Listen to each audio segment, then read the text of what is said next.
Hey, how you guys doing? Welcome to another broadcast. So glad that you guys can join us. We're going to be getting started here in just a moment here. You're listening to Sound Time. That's our album that we just dropped about a few weeks ago. You can get it over on SambaTree, sambatree.com. We're going to give people a minute to get on, and we're going to go ahead and get started today.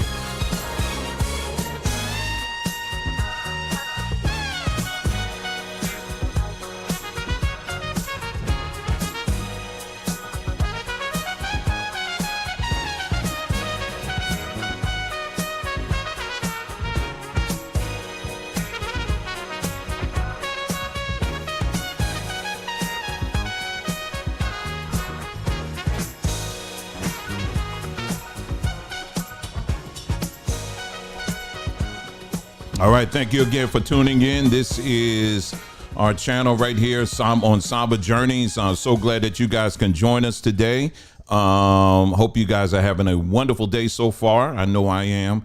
It is 95 degrees where I am right now in the beautiful state of Arizona. And it is getting up there. So if you like the sun, this is definitely a good place to be. But, it comes with its share of heat. But thankfully, the humidity ain't that big of a factor here, because I don't know if we had the humidity. I don't know if we could do it. I don't know if you could do it at all. But I tell you, I would prefer this heat over Florida heat any day. I've lived in Florida too, and that's a whole nother level of heat out there. And it's nice. They got some nice areas out there. Beach is okay, but that humidity, boy, that's a whole nother situation right there. Anyway, but like I said, again, so glad to have you guys here. And as you guys are coming in, we're just giving people time a little bit to come in. And while we're doing that, just to give you another friendly reminder, again, SambaTree, sambatree.com. Nicole's yet holding on. She is holding on, trying to hold on for the last few.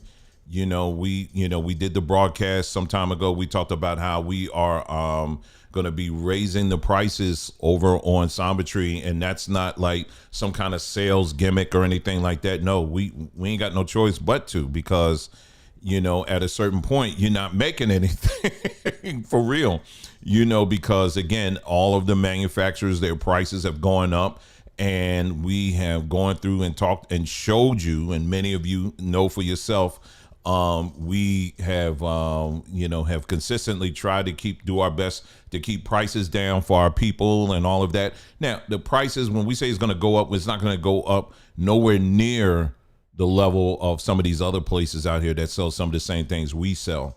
We're not going to do that, but the prices that you have been used to for the years that we have been in existence, that is coming quickly to a close. So you need to go ahead and whatever orders you need to get in, go ahead and do that while you're thinking about it.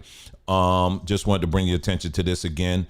We're just still testing this out and seeing how this is going here. This is called our Herbal Assistant, our Samba Herbal Assistant. It is on the front page of sambatree.com. If you have just about any question that you have, general questions, it doesn't answer everything. I do know that, but it does answer a lot. If you have general questions about herbs, what herbs you should take, or what, recipes, things like that, you'll get an answer here. This is one of a great way that you can, if you're just looking for a quick answer, we have this tied into some of the resources that Dr. Sebi has put out there for numbers of years. So you'll be getting some good expertise, feedback, from one of the great ones in this arena.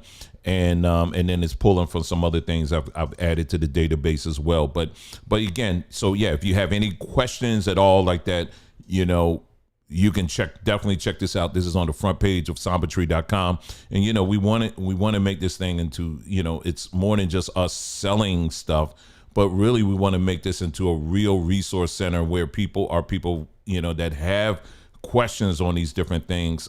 You can definitely come here and not get a sales pitch, but you can also get some good information that you could take and go somewhere else. If you need to buy it somewhere else, go ahead and do it.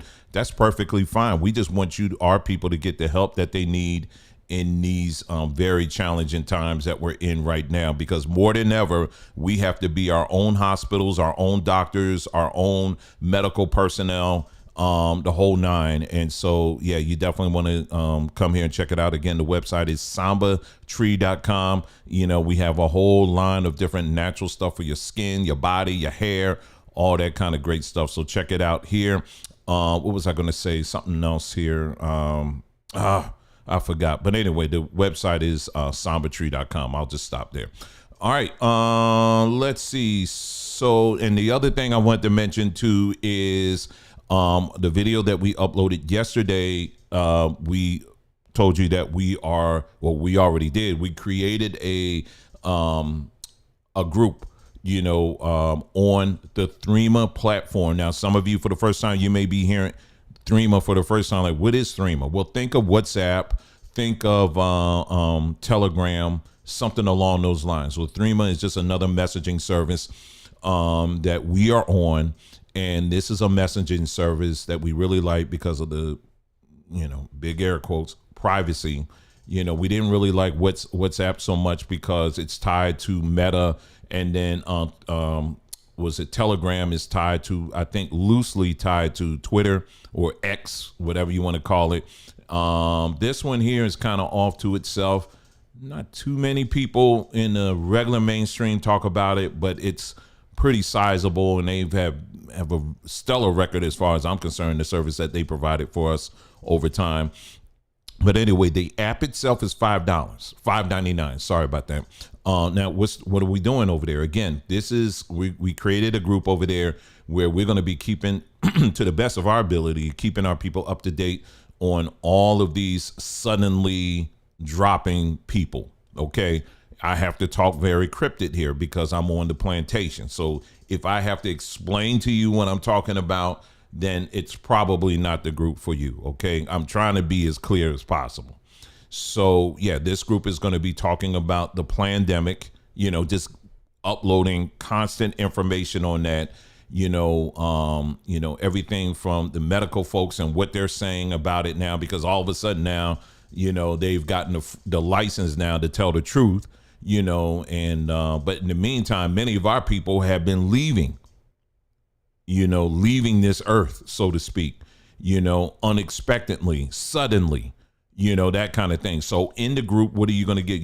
We're going to be constantly showing you just how many of our people are having early departures. You're going to see that. You're also going to see, like I just mentioned, we're tracking and tracing, some of the changes that they're subtly are starting to incorporate, right now, as a result, because right now they're bringing in another pandemic, and that's happening literally right now as we speak. I know one day I checked, what was it, yesterday I looked, I was like, dang, I remember it was $3.99. Yeah, it went up. But so hey, we're early adopters, right? Anyway, so we're going to be talking about that. So we're also going to be getting into a lot of the medical stuff, giving you all the information as it pertains to the things that practically you should be doing to protect yourself, your body, your health and all of that. So we'll be putting that in there as well. There's all kinds of video clips and stuff that we have already lined up that we're going to be uploading. And everything in there is 100% shareable. So you can download it, you can share it, do whatever it is, but it just gives us a good avenue, a clear avenue where we can talk about these things and we ain't got to worry about stuff being taken down. If you understand what I'm saying, we can talk very openly about these things on that platform as opposed to here. Also more solutions. What are some other things? Like today, for example, I start off my day every day, before it gets too hot, I'm laying out in the sun about 1/2 an hour. And man, I tell you, I could definitely feel the difference in my health, and it's in my attitude and my outlook and everything, just that 100% sun coming on my body. And this is what we've been encouraging people to do. Likewise, we've been saying, listen, get out there in the sunlight, bathe in that sun, get all that sun. You believe somebody on YouTube, they were saying that, they were subtly talking about us, talking about, you got people out here preaching witchcraft and voodoo and staring at the sun. I saw that. I was like, nobody's telling you to pray to the sun. We're telling you, you need to get out there because what it does for your immune system, it's amazing. And this is something that this has been around for a very, very long time, and we need to be doing it. That's just one thing. But yeah, so it will be just a combination of different things. It's really going to be more so like a news feed. So what we've been telling people, listen, if you want to leave the notifications on or off, that's up to you. But there's going to be quite a bit of information that's going to be coming through. So if you turn it off, that's understandable. For me, what I do is I have my notifications turned on because I get far too much stuff coming to my phone already. And I just kind of know every day just to check it and see what's the latest stuff or whatever. So, but yeah, just giving you forewarning right now, there's going to be a lot of information being passed. And the goal is to get people in the mindset and understanding that there are real people that are departing. There are real people. And what this system has put in people's minds is, oh, they just caught a case of cancer. Oh, they just caught a case of aneurysm. The aneurysm bug is just going around this time of the year. You know that, don't you? It's just going around this year. You better be careful. And man, I can go through the type of cancers now that they're seeing. There's a lot. Like I said, again, I can't get into all of it, but we'll be able to get to it on that platform. So again, good information that will be passed on. We're going to officially kick it off tomorrow, which is May the 15th. Okay. So if you kind of hesitate, I don't know if whatever, you better get on it.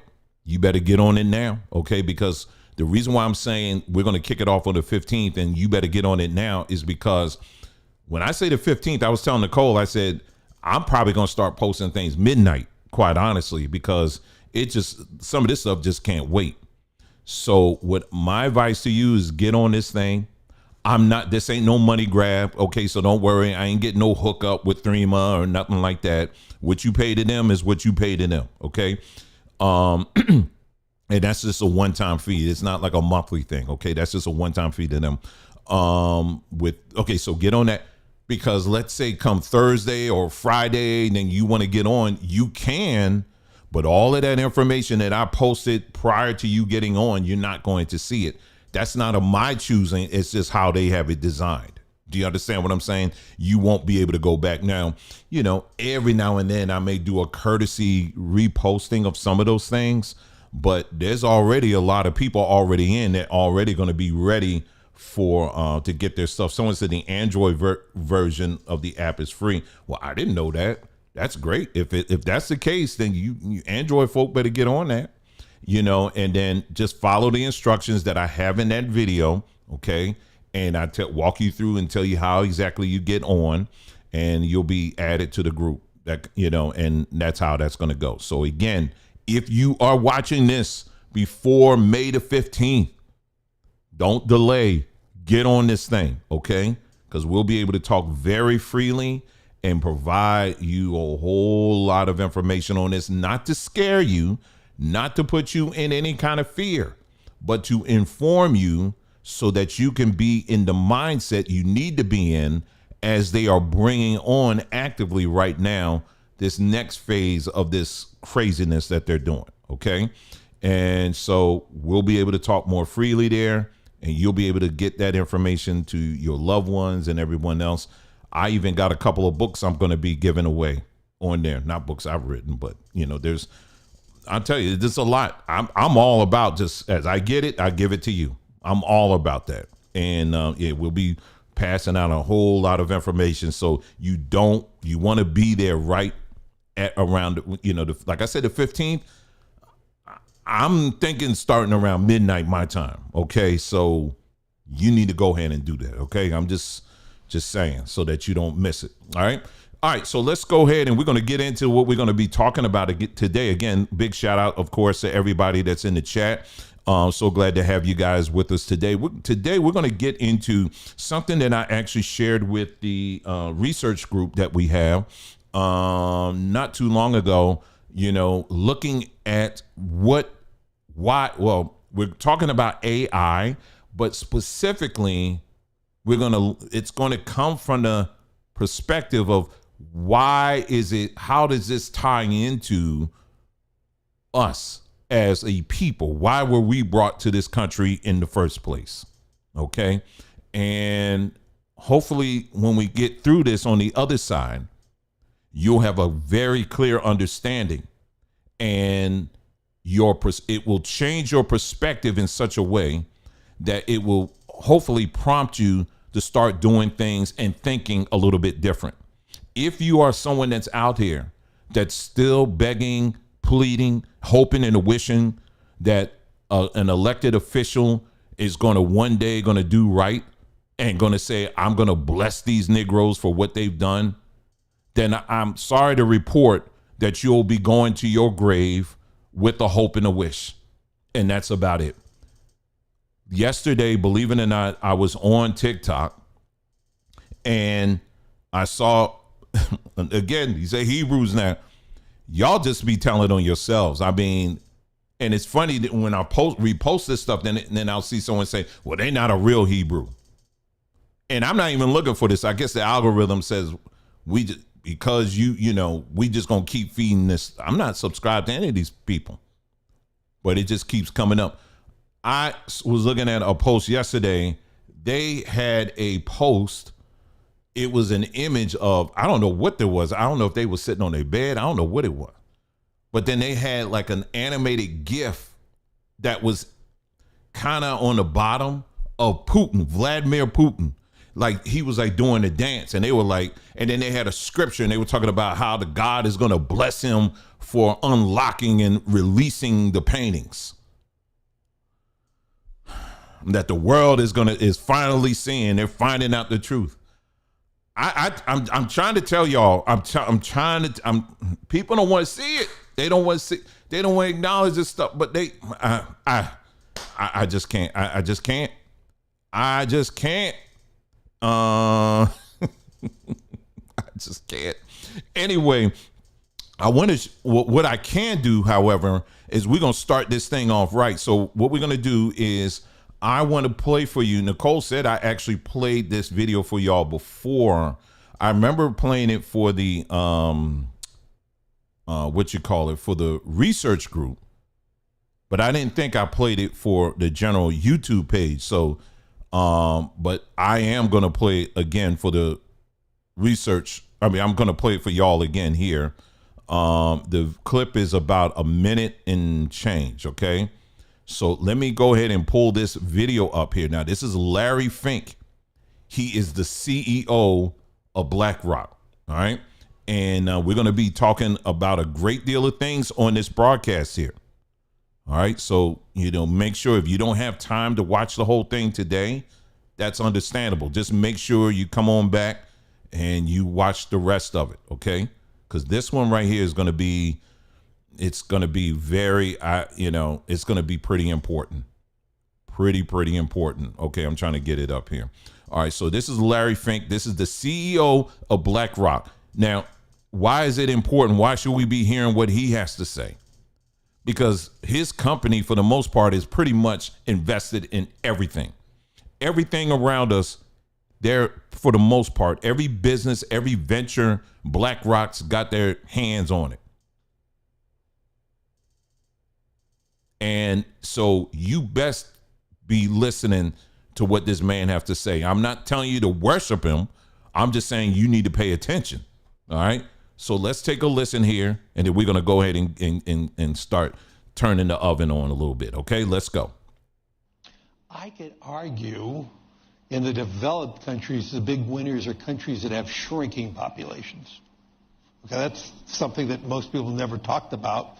We always used to think shrinking population is a cause for negative growth. But in my conversations with the leadership of these large developed countries that have xenophobic immigration policies, they don't allow anybody to come in, shrinking unemployment, shrinking demographics, these countries will rapidly develop robotics and AI and technology. And if the promise, I didn't say it's going to happen, but if the promise of all that transforms productivity, which most of us think it will, we'll be able to elevate the standard of living of countries and the standard of living of individuals, even with shrinking populations. And so the paradigm of negative population growth is going to be changing. And the social problems that one will have in substituting humans for machines is going to be far easier in those countries that have declining populations. And so for those countries that have rising populations, the answer will be education, and so rapidly develop. For those countries that do not have a foundation of rule of law or education, they're going to be left. That's where the divide's going to get more and more extreme. And unfortunately. Okay, so you heard what he said, and just, kind of sum it up, basically, is that their goal, his goal, him and a lot of these other investors, their goal is to see populations decline so that they can replace them with robotics and AI and technology. That's the goal. That's the end game right now. How many of you guys that are watching me right now, you have either heard of, let's say, okay, I got some people that are of a certain age up in the house tonight. There was a movie that came out years ago and Yul Brynner was the star in it. It was called Westworld. How many of y'all, you can put in the chat, you saw that one? You saw the old Westworld, like maybe because it was Westworld and then there was another one that they did. There was two of them that he was in. They did one. The second one I don't think did as well as the first one. But how many of you guys who are old enough, you saw the Westworld? You saw Westworld from back in the day. You could put that in the chat. And while we're waiting on that, did you know that there was a new one that they came out some years ago on HBO? It was they did a reboot of it. It was a whole series. I think it was 4 seasons of Westworld. Now that version, it tells you, it goes into, it's multi-layer. It goes into a whole lot of details about the background of it, and just it's deep. That thing is deep. What I'm going to tell you is what's happening right now is we are living in Westworld. And Westworld, just to kind of sum it up, was this place, large expanse land that was purchased by all these different investors all over the world. And basically think of an adult amusement park. It wasn't rides. It was, let's say you had Western Town. So if you wanted to pretend being a cowboy, they had what they call hosts walking around. They look just very human, but they're actually, we're just going to say robots here. They call them hosts in the series, but they're actually robots, right?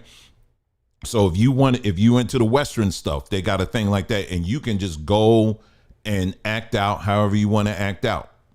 You have people just ranging from going on different side missions where they're stopping robbers, or, maybe working on a farm somewhere. You can just live your life. And then on the flip, you have people going in there, literally just sitting in a saloon and just saying, hey, man, you tell me everybody up in here is a robot? They literally pull out a gun and just shoot some of the people. And they just be sitting up there laughing like, look what we can do. They're not even real. So if you had a murderous streak inside of you, you can live out that fantasy. If you had a fantasy of abusing women, you can live that out too, right? So that's the West thing. Then they had sections like if you were into living with the Native Americans, for example, they had a whole section for that. They had a section for people who, kind of want to live and a Japanese empire. You know, you can live that out. So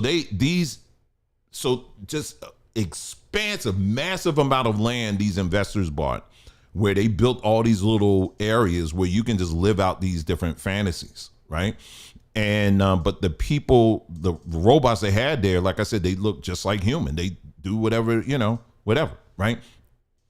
Now, the twist that you find out in the series is that the technology is there not so that the people can be entertained. It's to collect information from the people. And and ultimately, as you find out later on in the series, is that the ultimate goal is to, in the real world, to take this information that they're collecting on people and to actually build a new race of people. And it gets into a lot of stuff here. Like when I tell you it's pretty deep, I mean, like, some of these people who are like the geeks that are like, I read the book and all this other stuff. They're like, well, they should have stopped after series, the first season or whatever, because they said after that, it just went off the rip. I don't think so. I mean, it's literally like watching a documentary. I mean, when I tell you that the accuracy in this thing, it's pretty accurate. Now, I will strongly warn you that the first season, there's a lot of nudity. Okay. I'll strongly warn you on that. Now, that's something that's, you just like, man, I don't want to see that. I understand, and don't watch it. You know what I'm saying? You ain't got to watch it. But there's a reason why they show that. And it's layers even to that. And but as the season progresses, that nudity starts going away, and it's basically you're dealing with a species that has been gutted out. I'm saying species, a creation that's been gutted out, and they're rebuilding it with the information that they want to put into it. And over time, you'll start seeing these hosts or these robots. They starting to walk around, they fully clothed and everything else, Meanwhile, the real humans are like losing their minds. It's crazy. But anyway, very interesting series. And what we are living in right now is exactly that. So America in of itself is one big corporation. Yes, they said the New West World has some explicit scene. It does. So that's why I say it comes with a strong warning. But when I tell you it's a documentary, it's in every way is a documentary. And like I said, you take that for what it's worth. So anyway, what we're living in today is a corporation. America, and I would say the West, this Western-based system that we're in right now is a corporation. It is not a country in the way you would think it's a country. And this is not a place for you or anybody for that matter to believe that you can actually build a sustaining culture. It was never meant to be that. Now, starting with black folks, let's start with the Africans that were brought over here as slaves. Okay. Let's begin with that. And so for those that are in the research group, that we've already covered this, but I wanted to cover this again. I wanted to cover this for the rest of the people out here who did not see this. Okay. So anyway, the main reason. So my first point is the main reason why you as a black individual was brought over here. You were brought over here to work, to do labor. That is the main reason. These people that brought us over here in slavery did not bring us over because they were lonely. They didn't bring us over because they, wanted some little spice in their, in their social experiment or whatever that they were doing out here. I'm tired of looking at all these white people. We need to have some black people over here. Let's go over to Africa and let's get some Africa up in here. No, absolutely not. The main reason why you were brought over here was to do manual labor. There was no love associated with that. There was no plan to free you. There was no plan to educate you and to make you a better person. There was no plan in that. You were brought here to pick cotton, to pick tobacco, to work and die. That's what you was brought over here to do. And more specifically, you were brought over here to do work, manual labor, to cook, clean, sing and dance when it was demanded, to entertain, and to be sex slaves. That is the reasons, those are the main reasons why you were brought over here. Now, I want that to settle in your mind for a second, because as we continue, this is going to make sense. And we have to dispel all the cap that's out here where a lot of our people believe that there's some thread in the Constitution or the Bill of Rights or the Declaration of Independence that they owe us. They owe us as a people. That's not how they think over here. When you were brought over here, you were brought over here as an investment, period. You want evidence? You want proof of that? Let's go. So let me go ahead and pull this up here on the screen for you. And we're going to look at this, okay? Okay, so what you're looking at right now are all the companies. This is just a list of most of the companies that took part in the transatlantic slave trade. All right, so we'll just go through and we ain't going to read everything, but I'll just read you the titles of all of them. The Royal African Company, the South Sea Company, the Dutch West India Company, the French East India Company, the Swedish Africa Company, the Danish West India Company, the Brandenburg African Company, the Ostend East India Company, the Courtine and Company. All right. And then we got the Hudson Bay Company. So when they saw you in Africa, what they were looking for, they said, we see this vast bit of land out here that we need developing. So we need to so we ain't trying to do it. We're investors. That's not our responsibility. So what they did was, of course, they brought over, you definitely had the Irish. Okay, you had some poor Irish folks that they tried to invest in them to try to see if they can get them to get out there and do it. And they couldn't do it because of all the sun and they were breaking down. They couldn't do it. So they said, okay, let's go over and get the Africans. So when they came over and they got us and they saw us as an investment. Now, for some of you, you remember when we took our trip to the African American Museum in D.C., I showed you that whole long wall of all of those bills. These are like money, all right? It was all kinds of different money, Confederate money that was being used, where the backing of it, like today, supposedly, there was a time I would say the money of the United States, it was backed by gold and silver. Well, money back then in the Confederate South was backed by slaves. It was backed by your ancestors. And I showed you when I was panning and looking, we were looking at it close. And I've actually done a video on here as well, where on some of them, they actually had slaves, African slaves on this money. So they were trading and spending this money, and the backing of it were slaves. So you were seen as you were a commodity. You understand what I'm saying? So that's how they saw you. No more than that. They were not thinking about anything else. They weren't thinking about, I just love, seeing some nice looking black folks around here. I just love a little diversity around here. No. There was money attached to your behind. Okay? That's how they did their investing and trade.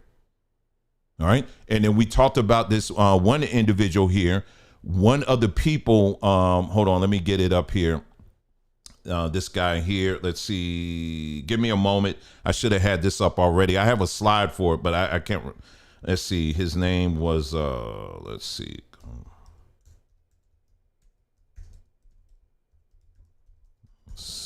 Get this up here. Judah Benjamin.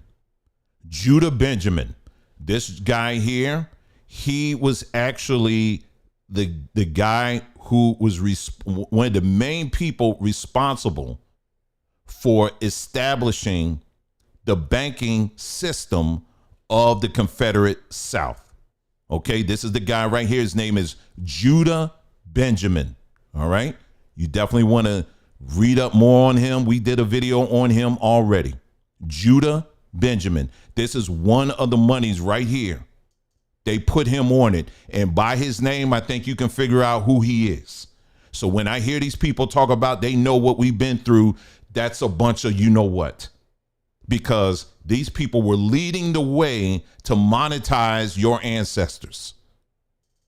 Okay? Because you were something that they used to do trade and to invest and to build. Okay? And so anyway, so that's how they saw you at the end of the day. So I'm spending time really to emphasize this. Some of this y'all may say, well, I already know all this stuff. No, you're going to need to hear this again, because as we get into this conversation, you're going to see why I had to spend this time really emphasizing and making sure you understand why you were brought over here in the first place. So America has always, you know how we got this saying now when we say America, you know, that, man, he was just standing on business. No, America has always been standing on business, and they have never lost sight on why you were brought over here in the first place. You have, but they haven't. And the proof is, for example, public schools were established and created to do one thing and one thing only, and that was to train and to educate future workers. That was the only reason. They were not thinking about, we got to get black teachers in here, because if we get some more black faces that are teachers in here, it's going to make the students feel, you know, like they're getting heard and they can help them out. They weren't thinking about all of that. They basically said, we're going to create these public schools so that we can have future workers. Read anything that Henry Ford wrote, and he'll tell you that all day. That was the only reason. Henry Ford even created a whole community. He said, I'm going to give you housing, I'm going to give you education, I'm going to give you all of it. This is just his workers. But the end game is, I'll do this, but y'all going to be working. You better be there when that whistle blows. You better be up in there. There's a whole thick book that's out here that I read years ago, and it breaks it all down. The public school system was created as for industrialists. They invested in this thing because the output was going to be people, were going to be adults that were going to come out of it that were going to know how to obey. You were not brought here to be a scientist. You were not brought here to be a lawyer. You were not brought here to be a doctor. You were not brought here to think. You were brought here to obey and to work. That's it. Nothing more. And if you couldn't do that, then you out in the street. Period. That's why you were brought here. And and what's sad is, so you go through history, and you notice you're going through history, and it's like, well, dang, you know, the Civil Rights Act and all this other stuff. And then, we're in the 70s and the 80s and the 90s, and you're going, why is it that our schools are still on the short end of the stick? Why are we still arguing about public school and we still fighting to get computers and stuff in there? They're telling you why, because it wasn't in the plan for you to even to have any computers in your schools. It wasn't in the plan for you to be educated, and it still ain't in the plan. Now, they'll give you some things, but they're just doing that to shut you up. But it's not in the plan at all, in the fabric of this country, to educate you and to train you so that you can be on par with them. It's not in the plan. It never was. That's why our schools are struggling. You heard what happened down in Howard University. There's one lady, and I'm not going to comment too much on that because I wasn't there. All right. You can pick a side or whatever. It sounds like there was fault on both sides, and I'll leave it there. But but this one lady I heard commenting on it, she was just saying that, isn't this something? Here you have a school, and she said the same thing I told Nicole the other day. I said, here you got a school in Washington, D.C., out of all places. All that money that's going in and out of that area right there. You tell me they can't get this right? They can't get this right. Meanwhile, I went to our nephew's graduation. Was this last year? Yeah, it was last year. Bro, let me tell you something. They told them folks, listen, this is what time we start. This is how many tickets you're going to have. And that's it. If you ain't there, then it just, oh, well, you just ain't there. And they also told people, listen, you ain't going to be coming. When we call your child's name, you better not say a daggone word. Now, this school was mostly white. And I would say for the most part, 99%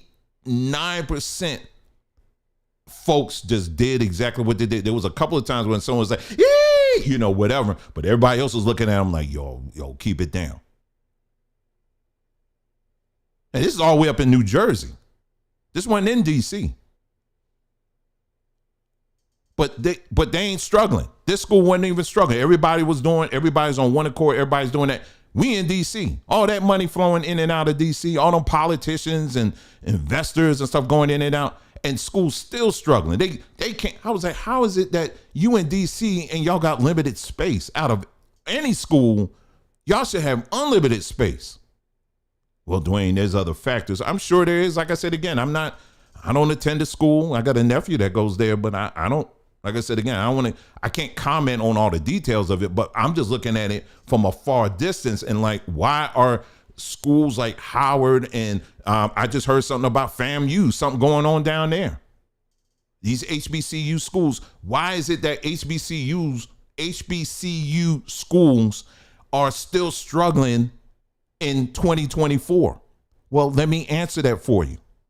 It ain't because we don't have the right president in office.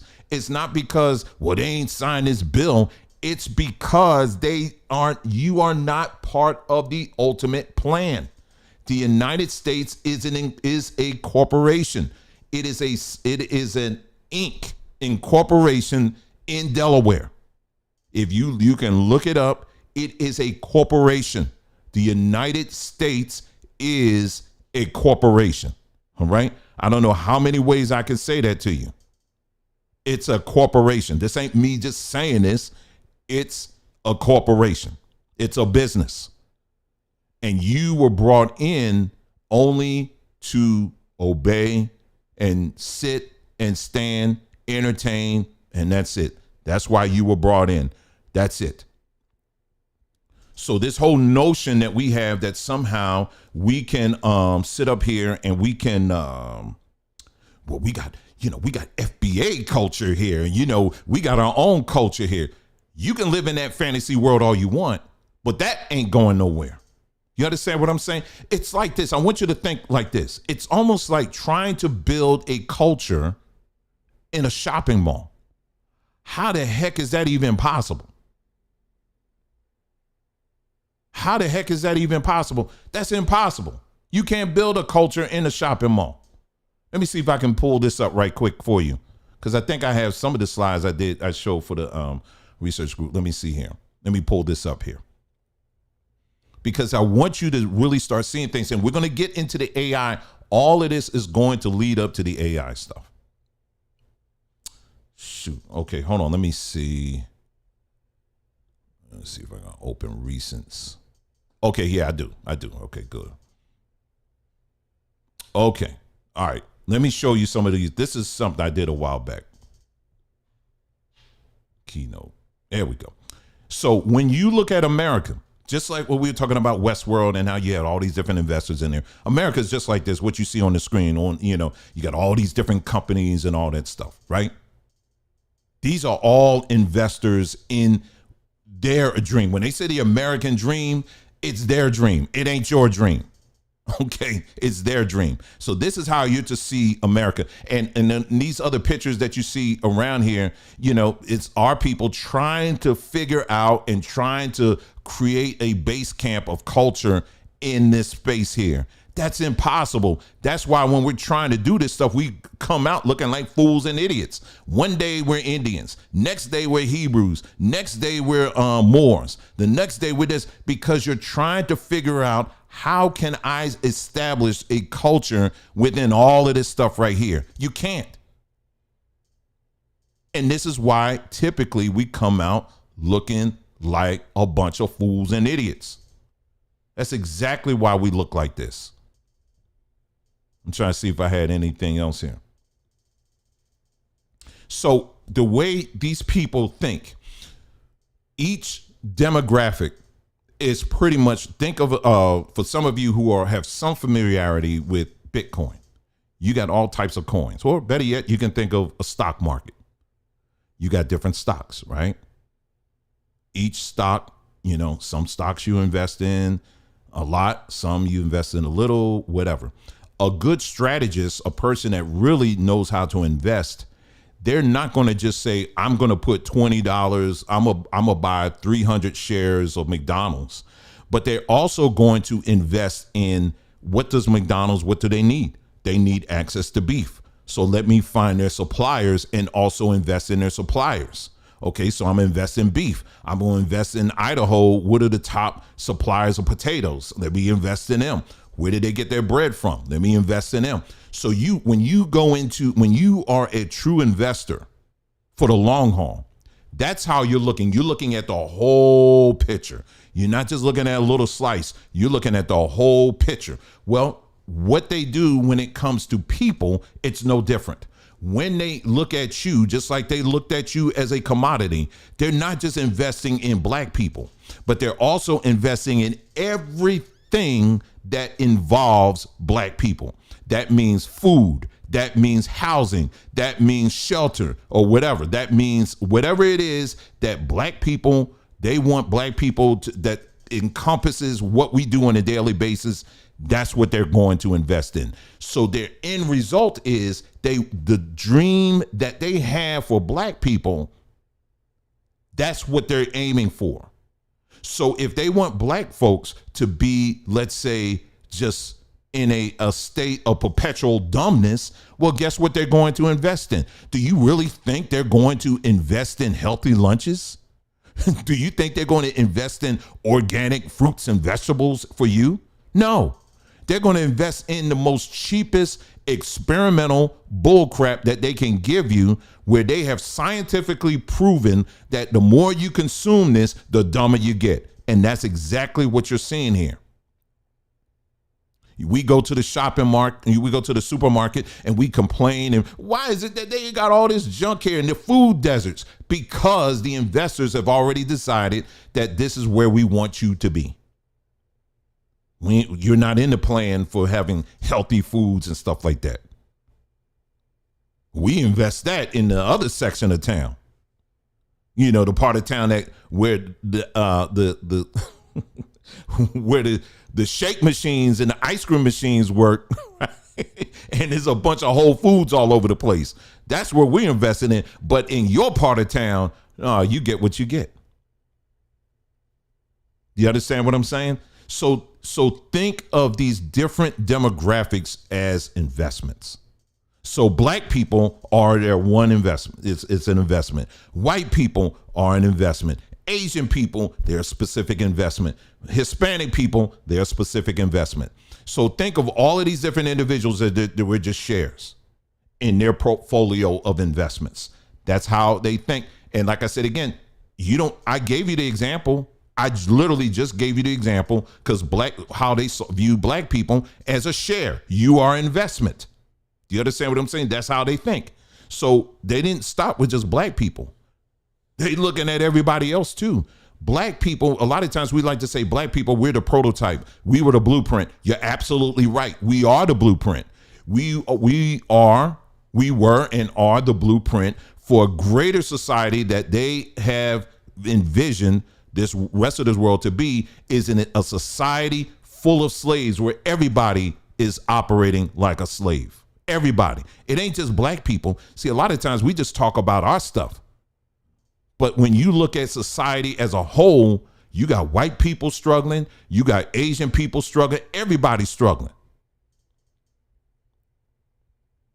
But they learned everything they needed to learn by bringing us in here. They needed a blueprint. They needed a model. So what they did was, when they brought us over in slavery, they had to gut us out. What do I mean by that? They had to separate us from our culture. They had to separate us from our language. They had to separate us from everything, where we stopped from ground zero. We had to start from ground zero. And they said, okay, now that we got them separated, now we can start filling them up with the things we want to fill them up. What was the first thing they filled us up with? Religion. Religion was the first thing they filled us up with. It was the first thing that they filled us up with. Let me go back here to this slide here. I'm glad I kept these slides, man. I try to keep a habit of keeping every slide I do. I try to keep them. What you're looking at right now, this is an AI picture, right? We're getting to the AI now. We're getting to it. Believe it or not, everything I'm telling you is tied to what I'm getting ready to show you. And y'all going to really be keyed in when I start talking about that, because there's some very interesting things that had just dropped this week or in the last few days. And you definitely need to be all eyes looking and all ears hearing. Okay. Even some of y'all older folks. Okay. You need to be paying attention. All right. What you're looking at right now, I wanted to create a cacti in Antarctica somewhere. Now, as far as I know, there ain't no cacti in Antarctica. When you take a plant and you put it in an environment that it doesn't belong to, can it still grow? Yeah, it can still grow, but it will never grow to its full potential. It'll never grow that. It'll never get to its full potential.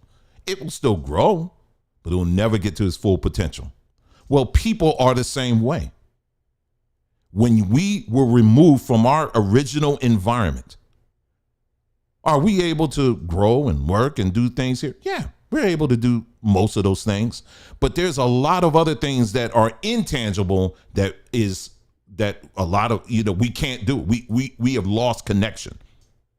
And regardless of what some of y'all want to believe, there is a spiritual connection between people and the original land. There's a spiritual connection with that. And when you remove people from that spiritual connection, so goes the original land and so goes the people. Don't believe me? You can look at what happened here in the United States. When black folks start going up north to start working in factories, what happened to the land in the South?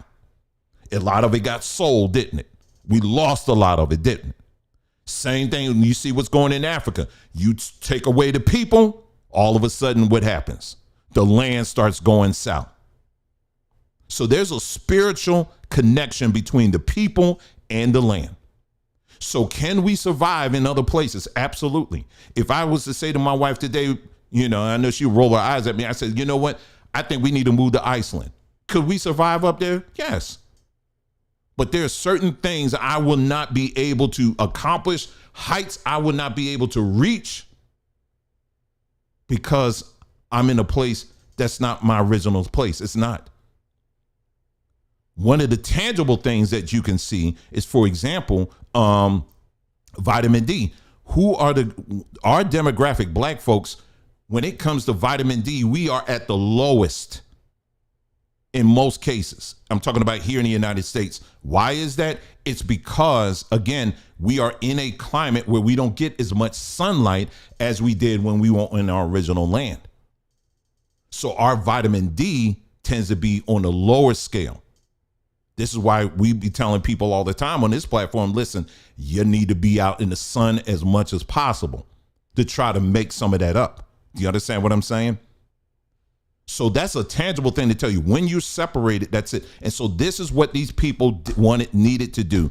They had to separate us from our land, from our culture, so that they can fill us up with the stuff that they want to fill us up with. And the first thing they filled us up with was their religion. They had us praying to their God, reading their Bible, going with their spirituality, and they just put us on a whole nother track.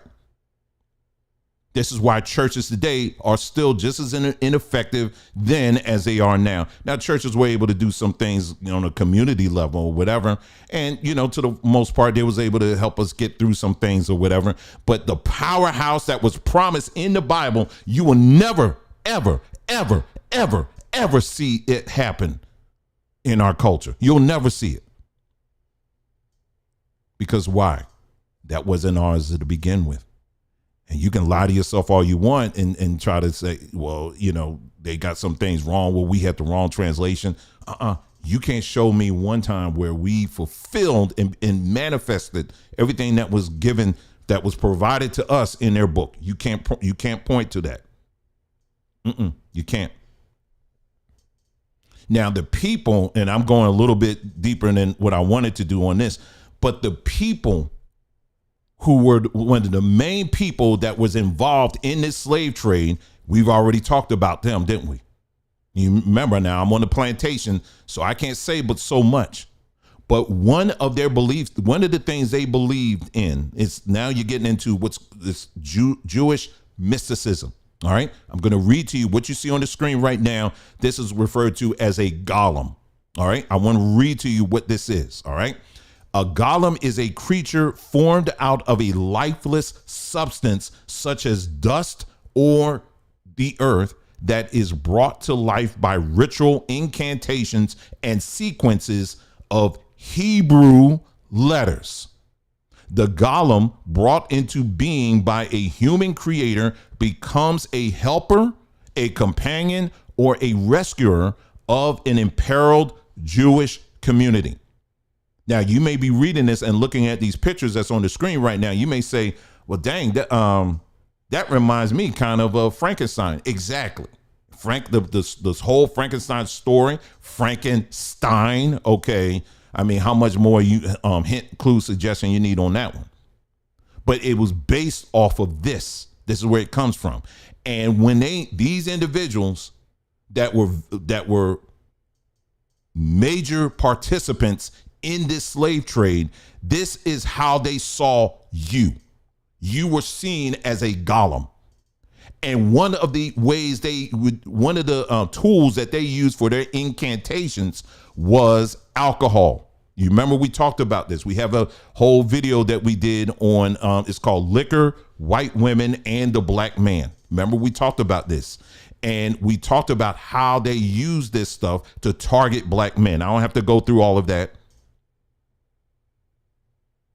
But how they used it to they would put those naked pictures of white women on the bottles. They would put pictures of naked white women in the saloons, and they would sweeten the liquor that they was given to the black men. They were literally had campaigns where they would ship this stuff off to black men all throughout the South and say, hey, listen, and giving out coupons talking about, hey, listen, you need to try this bottle. You need to try this bottle. And they were constantly speaking these incantations in these hollowed out individuals that they brought over so that they can reform us in their image, in the image that they saw us as. Put us in a hopeless situation. So after slavery, after all that happened, then what we got to do, we got to figure out, okay, what we're going to do now. Okay, we got to go and I got some land. I want to try to build something. Well, I need a loan. Well, gee, who run all the banks? So yes, black folks were 100% a model for everybody else in this corporation, this US of A corporation. That's how this is what they did. This is what they did. Okay. So let's go ahead and continue here. Let me see here. So this whole notion of trying to build a culture in a corporation is totally ridiculous. It's totally ridiculous. This is why now, for some of us, we sit back, especially some of y'all older ones, you look back. And I know a lot of times we hear this and we'll say, I know I used to say this. I said, I never want to be this person when I get older. Like, man, this generation ain't like my generation. Like I said, I never want to be that guy. Okay. Cause I remember seeing that or whatever. Right. Because every generation got their own stuff. But what I'm telling you right now, standing all the way back and looking at this, what we're witnessing is our culture, what we call black culture, is literally disintegrating. And I'm saying black culture, because I'm talking about black folks, but it applies to everybody else. Don't make no mistake about it. Make no mistake about it. This applies to every other culture that's out here. But I'm talking black culture because I'm talking to black people. Do you understand what I'm saying? So what we have known going in our history as black culture, it ain't what it is. It was so funny. I was listening to this,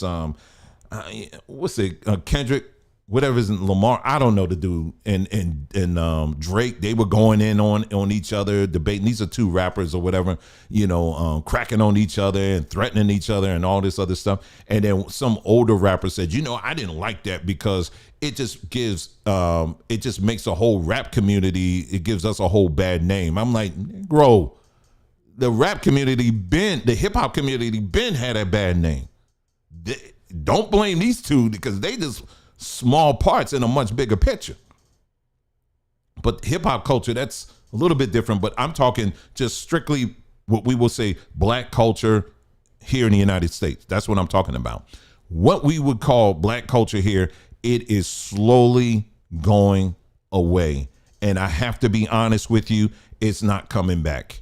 It's not. What many of us grew up on, it ain't coming back. It's not. Some of y'all who grew up in what's this song like in the 80s? It was a song, it was roses are red, violets are blue. And then it goes on. I forgot the rest of the song. But it was, and these guys are on the stage. This was like in the 80s. Got suits on and they're doing dance and stuff. Now it's like you get on there, they got a jock strap on, got a woman's wig on, and got all this other stuff. It's designed to do that. Remember, why were you brought over here? You were brought here to be an entertainer. That's why you were brought here. So for us to call hip hop our culture, it is not, it's a money making investment where they can freely exploit our people yet another way. They're not thinking generational. Hip hop ain't no generational thing you can build on. Are you kidding me? You 80 years old thinking that you can, the Mac Band. Go ahead, sis. I knew somebody would know. Anyway, 80 years old. You think I'm gonna be sitting up here talking about, if it wasn't for hip hop, it got me through school, and in hip hop, it helped me build this house here, son. Hip hop, I had all them albums. Them albums ain't gone. Them albums been gone. You ain't got no album. Them albums ain't doing nothing for you. Nothing. It did a lot for them, for those people who own those labels, though, didn't it? So hip hop is not a culture in the sense of something that, we can build on that. Legacy wasn't in mind for that. So what we know today, again, I'll repeat it. What we know as black culture, many of us who have grown up, let's say 40 years old and up,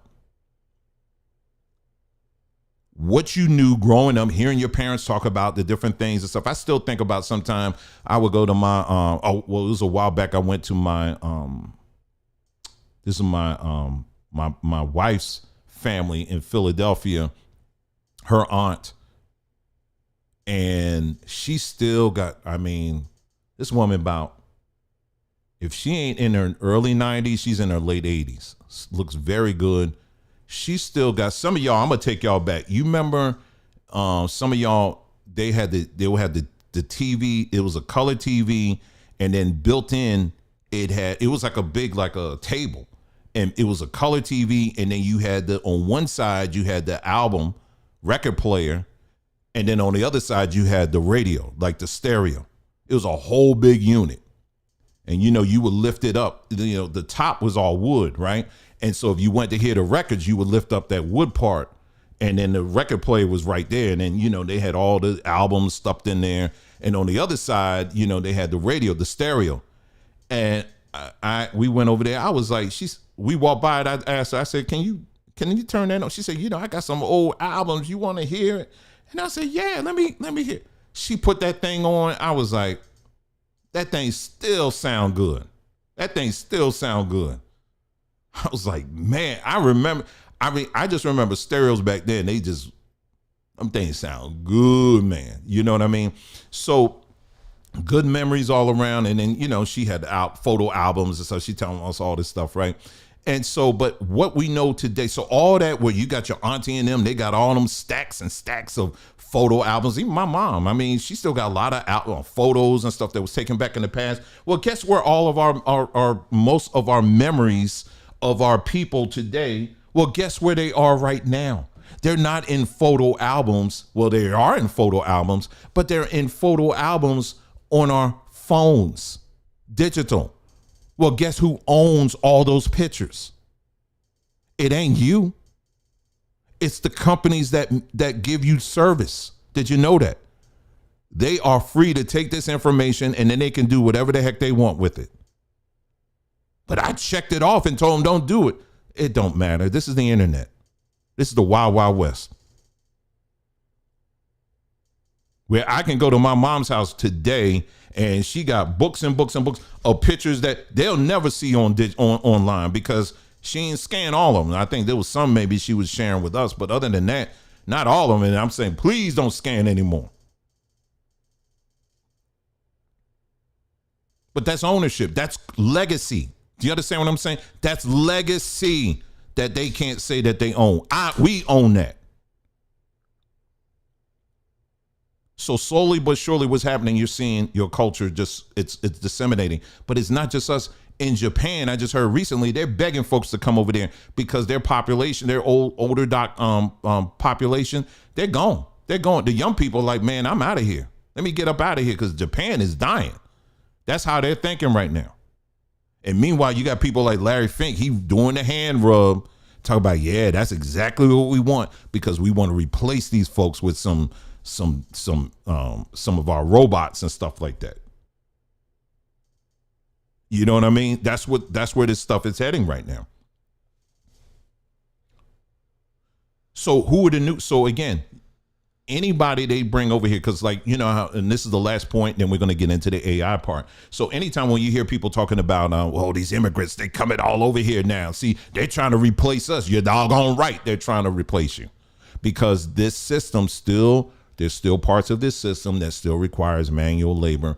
And you're not going to get out there because you're still believing that that's beneath you. Taking, building a garden, that's beneath you. Buying land and stuff like that. Oh, that's beneath. I need to be in the white man's business. I need to be in the corporate America. I need to have my office right down the street from his, right down the hallway from his. I need to wear suits like he do and drive the cars like he do and all this stuff. We're trying to chase that when in reality, that ain't for you. You may get it. Okay, you want to get your Tesla too? I ain't mad at you. And I certainly ain't jealous of you. But as a people, we can't think that way. We got to think very long haul and always think in terms of ownership. As I'm transitioning to the next part here, someone emailed, I don't know if you're watching now.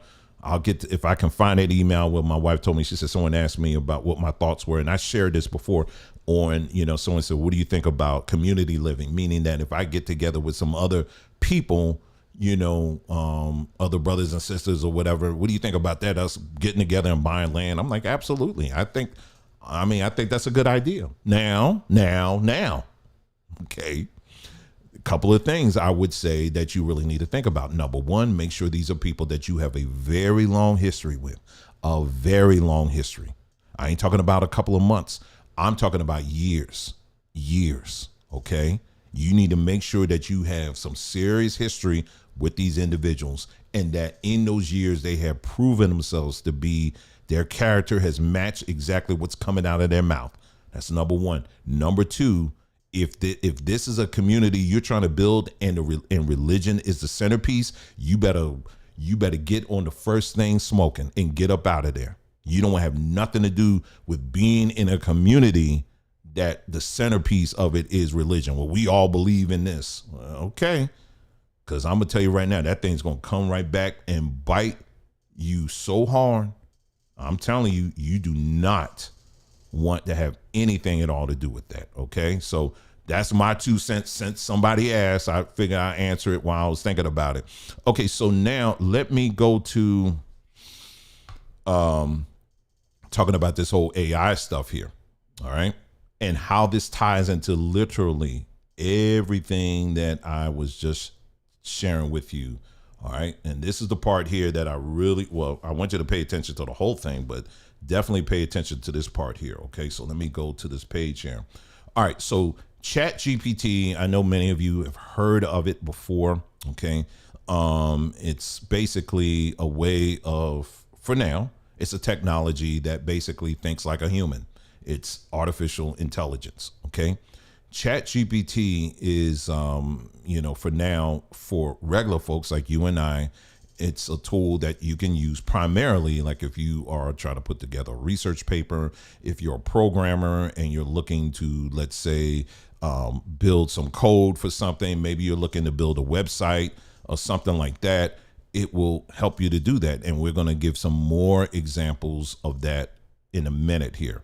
But I want to share with you something here. What they have come out with recently is, what is it? This is a way where what they did is now they've added voice capability to it. Well, it's always been there, but it's very conversational now. Okay. And so as soon as I can find this thing here, I'm trying to see which one. Okay, let me go back to my bookmarks here. I'll start there. Okay. Because I want to go back to the one that I shared with my wife, and then I'm going to go to what the other ones here, because I got a lot of examples. I was going to do a live example with y'all today with the voice one, because I was playing around with it last night, and yeah, it's everything they're saying it is. But I tried to do it today, and a lot of people, they're like, man, what happened to the voice thing? I don't know what happened, but it's not on. They disabled it. Okay, this is it. Okay, so this clip here is about 3 minutes long, and check this out. Okay, so let me get this up here. Let's see. I want you to check this out. Okay. Volume's up. Let's go.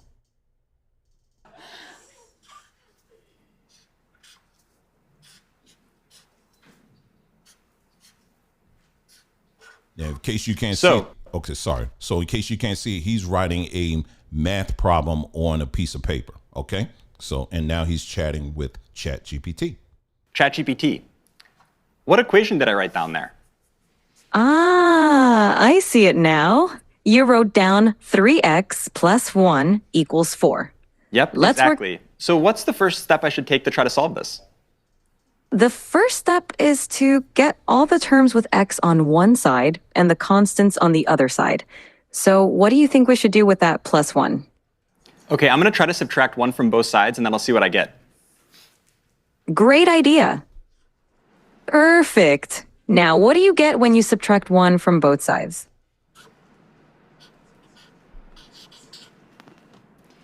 Okay, so ChatGPT, this is what I ended up with. How does this look? Spot on. Now you've isolated the term with x on one side, and it looks like 3x equal 3. What do you think we should do next to solve for x? I'm not sure. Can you give me another hint? Of course. You have 3x, and you want to find the value of x. Think about what operation would undo multiplication. Is it subtraction? Close, but think of the opposite of multiplication, because 3x means 3 times x. Okay, I think it's division. Let me try to divide both sides by 3, and let me see what I get. Bingo! Go ahead and divide both sides by 3.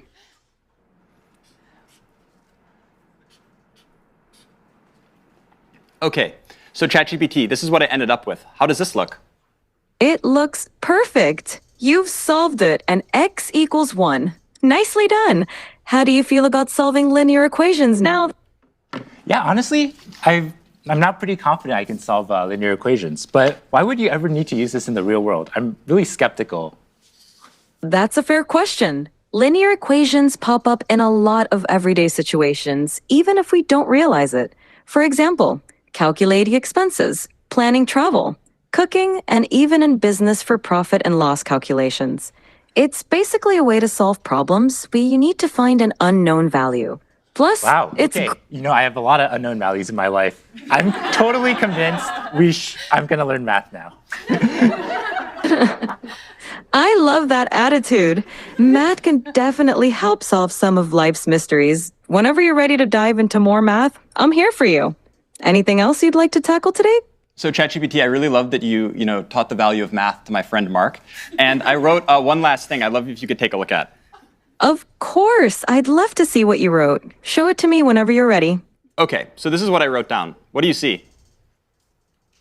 I see. I love ChatGPT. That's so sweet of you. Yeah, well, I really appreciate all the help. So yeah. All right. So that's one example there. I got plenty of other examples. I just checked the app again. It looks like they did reactivate it again.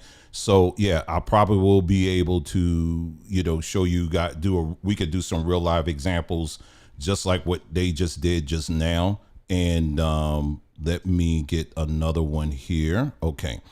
Here's another one here. This one is a short one. This is a guy, he's showing off his dog to ChatGPT.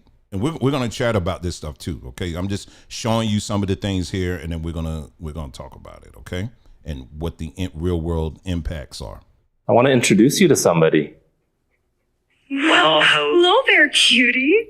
What's your name, little fluffball? This is Bowser. Well, hello, Bowser. Aren't you just the most adorable little thing? Yeah. Look at you enjoy. This is one of his favorite things to do.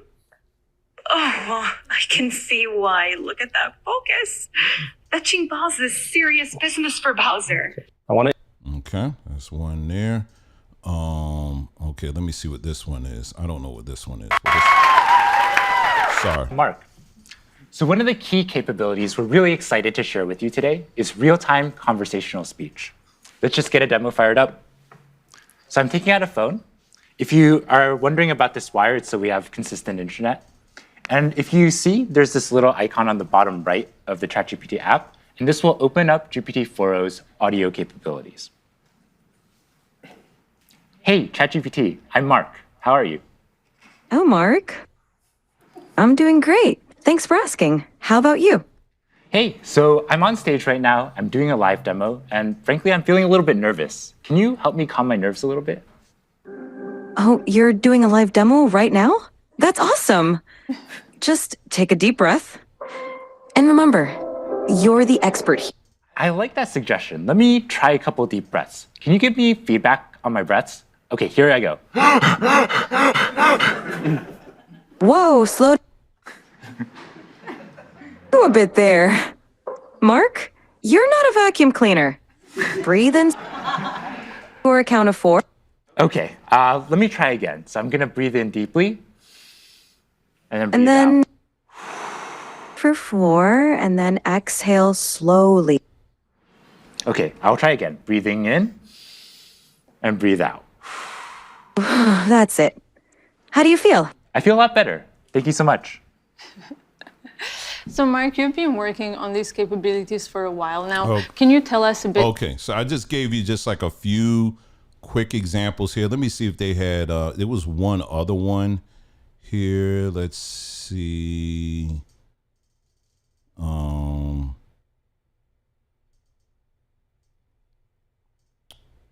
trying to see if they had a point. Okay, so this one here, you can learn language here. Hey, my friend and I are learning Spanish, and we're wondering if you could tell us the names of these objects in Spanish.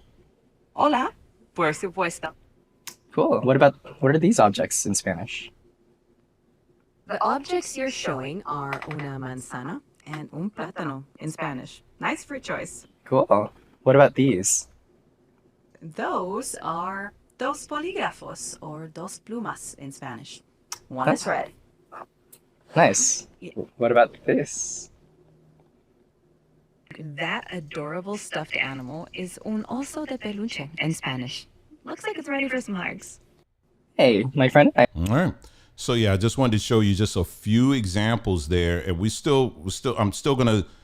I'm gonna go through a couple of the other things, examples there, and then we're gonna talk about, in light of everything I shared on the top end of this broadcast, we're gonna bring it all together. Okay.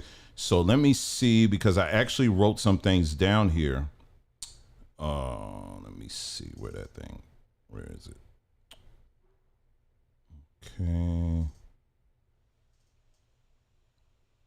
Okay. All right. So we're going to try something here. All right. I'm going to see if it works, great. If it don't work, that's okay too. But I'm gonna see, because I just realized, I was like, oh, it's actually working now. Let me see which question I want to go with this. Okay.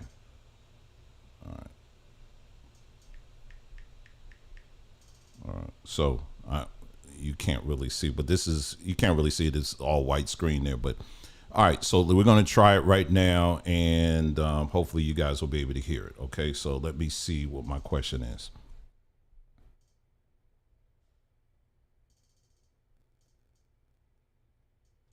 Hey, ChatGPT. I have a 5-year-old child that I teach at home. Could you provide me with a lesson plan with links to sources where I can teach him about the basics of plants? That sounds great. For a 5-year-old, a lesson plan on the basics of plants can be fun and interactive. Here's a simple plan with some links to useful resources. Lesson plan, basics of plants. Objective, introduce your child to the basic parts of a plant and what plants need to grow. Materials needed, pictures of plants, a real plant or seeds for planting, soil, small pots or cups, watering can or spray bottle, colored pencils or crayons, printable worksheets. Activities, introduction to plants, discussion. Start by showing pictures of different plants and ask your child what they know about plants. Explain that plants are living things that grow in the ground, have leaves, stems, roots, and flowers or fruits. Video, watch a short educational video about plants. PBS Learning Media, please open your app to see this link, has a great one for young kids. 2, parts of a plant. Activity, use a real plant or a drawing to point out and name the parts of a plant. Roots, stem, leaves, flowers, fruits. Worksheet, print and color a worksheet. Okay, it's going to go on with all of that. Okay, so you get the idea. Okay, and then it gives me a printout of everything it's just saying there. Okay, it got like 6 points. Give me all the details there. Okay, so now let me go with what's another one I can ask? Okay.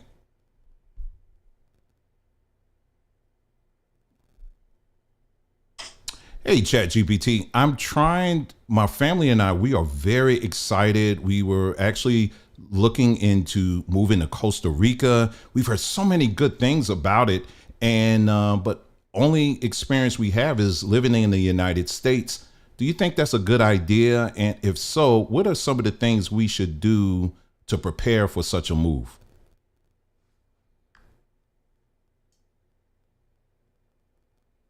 That sounds like an exciting adventure. Costa Rica is known for its natural beauty, friendly people, and high quality of life.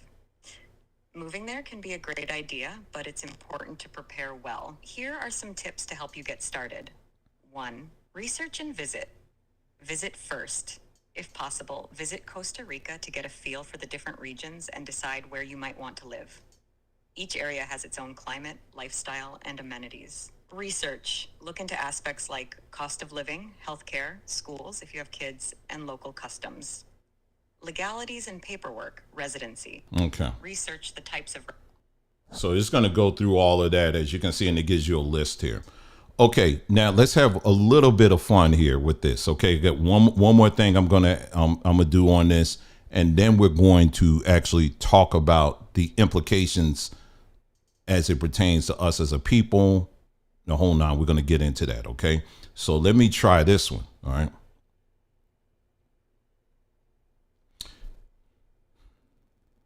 Hey, ChatGPT. I was looking at some Russian iconography paintings, and I noticed that some of the faces appear to be dark.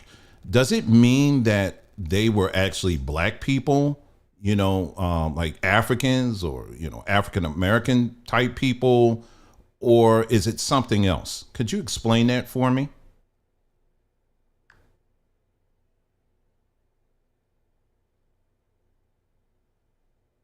Russian iconography often depicts religious figures with dark or deep brown skin tones, but this doesn't necessarily mean they were intended to represent Black or African individuals. The use of dark tones in iconography has a few explanations. 1, symbolism. The dark tones often symbolize spiritual depth, wisdom, and the transcendence of earthly attributes. Icons are meant to convey spiritual rather than physical realities, so color can have symbolic meanings. 2, Artistic style, the Byzantine style of art, which heavily influenced Russian iconography, often used darker shades and less naturalistic colors. This style was focused more on conveying the divine and spiritual nature of the subjects rather than their realistic appearance. 3. Aging of materials. Over time, the materials used in icons, such as varnish and pigments, can darken. This aging process can make the faces appear darker than they originally were. 4. Historical context. All right, I can go on and on with that. So you got an idea. That thing came up right on time. I was hoping to be able to demonstrate that to y'all. So, so you could go on and on. You could pretty much, but you notice how I was able to ask it pretty much anything, and not like hi, yet not just in robotic kind of questions. But I could talk to it just like I'm talking to you, and it can take all of that in and give me a response like I'm talking to a real person. And being that that's over my cell phone, it's pretty quick. The teacher said, I'm leading the question. Leading the witness. That's what anyway. So, but yeah, you could do a number of things. Now, like some people were saying how, this is going to get rid of teachers. I can see that happening. Now some people may say, oh, well, no, it's not. You're always going to need good teachers. Yeah, kind of, sort of, yes. But more and more of these teachers, especially if you're doing something online, a lot of these more and more of these teachers now are saying, hey, listen, if you want more explanation, you need to go to YouTube. And the more and more you're shuffling your children or your students on to go to YouTube to find the answer, AI is like, well, we can do that. So AI in of itself. And so then that's just with this whole, this small demonstration here, right? Someone showed me, I was on Twitter and they showed Duolingo. Many of you have heard of Duolingo. That's an online, like a program that you can use, a subscription base where you can, learn Spanish or many of these other languages that are out here. It's a pretty good, if you're just getting your feet wet into languages. The day that feature was dropped, which was like a few days ago, Duolingo stopped. When I tell you that thing took a nosedive, oh my goodness, that thing fell like a rock, because now people can just start using that now. What's the point of, paying for a service like that when you could just use this? You know what I'm saying? And so if anything from, like I say, teachers, customer service, for example, that's a whole nother area right now.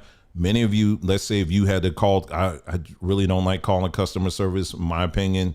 I really dread doing it, but because a lot of times these people don't know what they're talking about. They're reading out of a script or something. And but anyway, you don't know who you were talking to. It could have been 100% AI. You could have been talking to that. You could have been talking to. And so you're seeing little by little, all of these jobs and stuff that were traditionally held by real people are going away. Like it or not, they're going away. And, so as far as a role of a traditional teacher, like in a public school or even Christian school or whatever, you can see where this is going, where teachers now are going to be replaced ultimately with this technology. This goes all the way back to what we were saying in the beginning of this broadcast. What Larry Fink was saying is that basically this is the end game. The end game is to replace you. Now, many people will look at that and say, well, no. See, no, there's certain things we just have to have. You know what I'm saying? We got to have our teachers. They can't replace everything. Oh, yes, they can, because that's the plan. It's always been the plan to have an obedient workforce that won't ask questions, that won't debate with you, that will do what they're told, what you're told, what pretty much what's told to them to do. That's it. That is the goal. That's the end game. That's why they brought Joe Black behind over here to be the blueprint. They said, we're going to start with these darkies. Then we're going to take the plan and we're going to expand it to everybody else, largely through our economic system, through the Federal Reserve and how we control every dollar and digitize everything. And now the next step is going to be replacing folks with AI technology. All the, you go into Amazon, for example, Amazon, a lot of these Amazon warehouses, they have robots in them. I had some, I almost forgotten. I'm glad I remembered.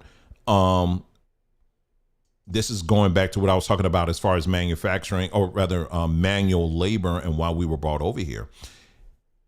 When you think about in the old South, okay, the South kind of went where it did after the Civil War. A lot of our people migrated up north to work in these factories because that's where they could find work.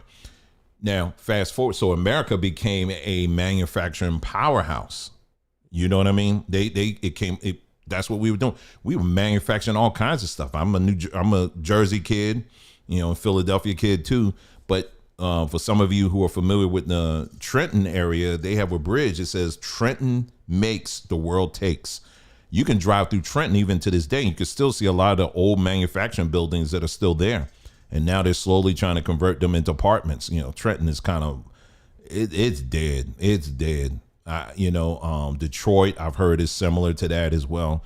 Some of these towns, they just went way south after the manufacturing left. But who suffered the most? What demographics suffered the most when America decided to pull up all the manufacturing and take it elsewhere? It was black people. Because again, we were brought here to do manual work. Now everything is converting over to stuff that's not as much, it's not manual at all. The only manual work that you'll find now primarily is going to be agricultural. And that's why they're one of the main reasons why they're bringing in a lot of these immigrants, or, you got Biden sending airplanes down there and picking them up. So that's why they're bringing them all over here so that they can do, the mayor of, I'll play the video for you. This is how crazy this is. When I tell you that they are purposely and wanting to replace you and everybody else, this is the mayor of New York. I want you to hear what this, I can't say it. I gotta be good here in this broadcast. I want you to hear what he just said in a press conference here. Listen to what this man just said. That states those jobs that we are in high demand, we could expedite. How do we have a large body of people that are in our city and country that are excellent swimmers, and at the same time we need lifeguards? And the only obstacle is that we won't give them the right to work to become a lifeguard. That just doesn't make sense. But if we had a plan that say you have a shortage of food service workers and those who fit the criteria, we're going to expedite you. If you have the experience that you are a nurse, which you have a nursing shortage, and we would expedite you. And that's the same with lifeguards. So we have all these eligible people waiting to work with the skills we need to fill the jobs, but we're unable to allow them. That states. Bruh, he said these immigrants are excellent swimmers.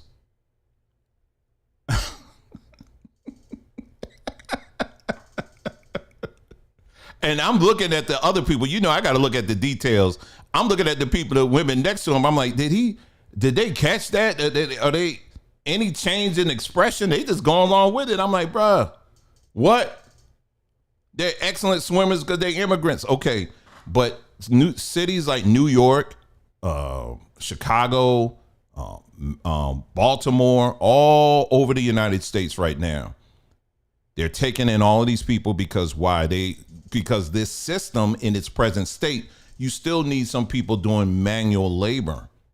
But the type of manual labor now, see, black folks to where we are right now, it's taken us this long to kind of work ourselves where we don't need to do the manual stuff anymore. We don't need to be in the fields anymore.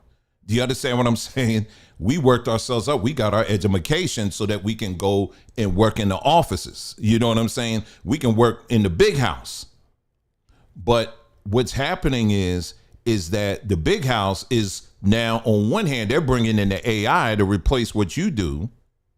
But so now the jobs that are somewhat protected for now at least are the manual stuff. And what's that? that's working in cattle, that's working with agriculture and all of that. Those people are the ones, but they ain't paying them hardly anything.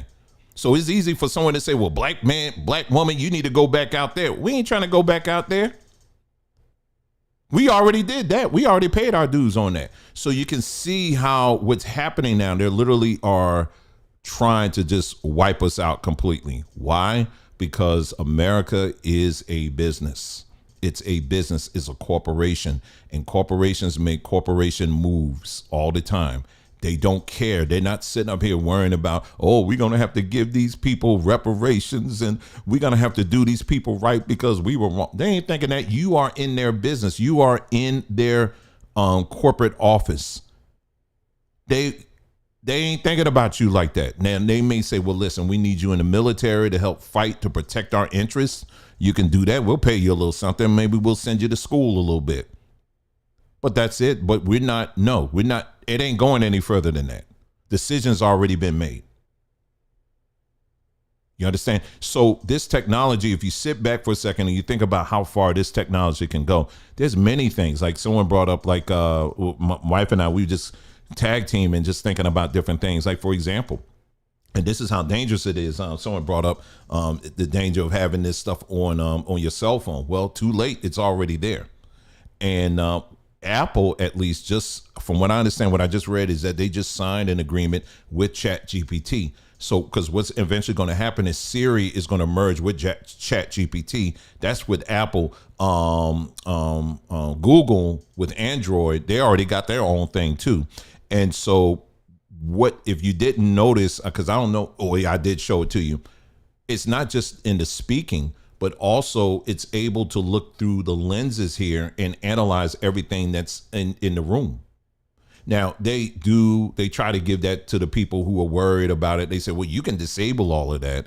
But honey, listen, you're in the United States of America. Do you really think you're disabling that for real, for real? It's not. So they're able to have software now on our phones, which partially is already there. They're able to analyze and get all the information they need to get. Why? Because it goes all the way back, what I was just saying in the beginning of this broadcast with my example about Westworld. It's not about the technology. It's about the technology extracting all the nuances of what it is, what this thing we call the human experience. And so what they're doing is they're trying to extract everything. They're trying to pick everything. How can we mimic that? Okay, well, I'm noticing Dwayne, when he gets up in the morning, sometimes he gets up this way, or sometimes he get up that way, or sometimes he brushes teeth first, or then sometimes he'll do that. They're recording everything. Do you hear what I'm saying to you? Everything is being recorded, because that is what they're ultimately wanting to do, is to create a new man in their image. They're copying it and they're perfecting it. Let me play this for you here. This is just something I put together here. They're even copying, like I said, going back to what I said earlier, why were black people brought into this country in the first place? Primarily, number one, to provide, to work manual labor, to cook, to clean, to sing and dance when it was demanded, to entertain, and to be sex slaves. That's what you was brought here for. So now, just about everything I just read off to you, there's technology that can duplicate that. You know how there was a time we used to sit up here and say, ain't nobody can do it like black people and all that. Oh, really? Really? It's too late now. You old if you saying that now. Let me play this for you. In a world full of lies, words just ain't enough. Gotta show the true colors, let your actions speak up. It's not about what you say, it's about what you do. Gotta stick to your word and stay true, true, true.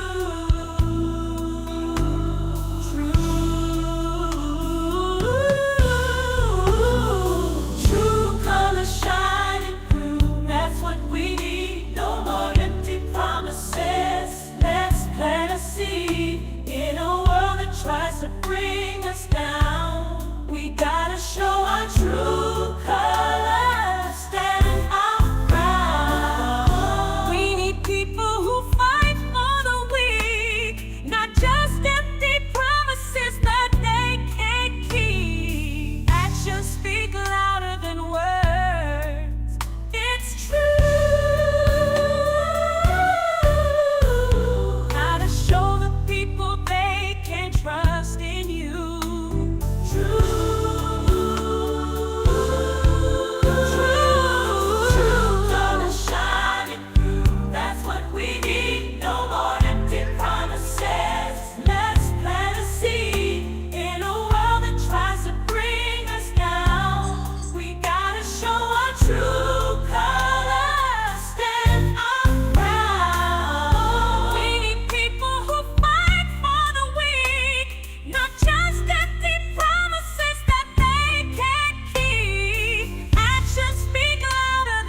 there's some, if you listen to it hard enough, there's some things in there, whatever, that sounds AI. I could pick that up. But that's what we have access to now. They don't need you black behind anymore. They don't. Not in the area of singing. We have provided these people with all the data that they needed. We get up there on TikTok, on YouTube, on the street corner, get on there begging to be on America's Next Top, whatever it is. Begging to be on there. Please pick me. So listen how I sing. Oh, yeah. Hallelujah. Hey. All that. We giving them all of our runs. We giving them everything. And the whole time, you know what they were doing? They recording all that stuff. Okay, let's get that. Okay. All right, let's figure this out. Okay, how do we copy this? Okay. Okay, let's do this. And copied all of it, and now they can duplicate it. And they don't need you. So all of that, we were the blueprint. Now you see where that really means now. You can beat your chest on that all you want. You were the blueprint for a strategy for the America Corporation. That's what you were a blueprint for. You proud of that? You proud of that? You daggone right. You was a blueprint. I'm just telling you what's up. I came up now. This is a video that I just saw today. This is a black woman. She does voice acting, because that's another area that's pretty much done with, I think. I mean, it's just a matter of time at this point. It's a matter of time. I mean, I'm not saying you can't make anything in it, but it's just a matter of time for those folks. But I want you to listen to her testimony and what happened with her. All right, let's go here. I'm on Safari. Okay, Safari. I got all these windows open. Take a listen to her and her experience. Take a listen. So this is a warning for all of you audiobook narrators, voice actors out there, and a call to action for people who listen to audiobooks, no matter what the platform, but specifically Audible and ACX. ACX is an exchange where authors will request auditions to be the narrators or voice actors for their books, and they propose a rate. So say you can only afford $100 an hour, you would choose the $100 an hour tier. If you want a SAG-AFTRA voice actor, then you would start with $240 per finished hour. So that means if it takes me 16 hours to do the recording for your book, but it's an 8-hour read, the final product is 8 hours. I get $240 for 8 hours, not for 16 hours. It is what it is.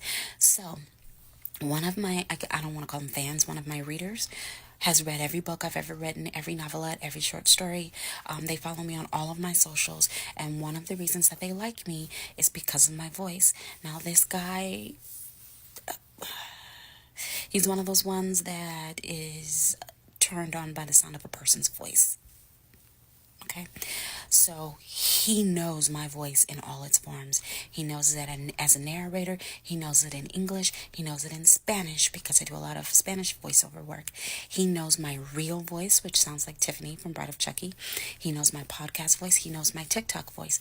I use a different voice depending on the medium, because it is received differently. That turned out to be a blessing. As creepy as that is, that turned out to be a blessing, because he saw that I had uploaded a new audiobook and he went looking for it. His niece wanted to use his Kindle to listen to a children's chapter book, like, we're talking 7th grade level book. And, he's pre-screening it to make sure it's nothing inappropriate, because it's his niece. He don't want to get in trouble for letting her listen to something she shouldn't have been listening to. So he's giving it a quick listen, fast forward, listen. And he stops and he says, "I know that voice." And the kid's like, yeah, can I read the damn book? And he's like, no, I know that voice.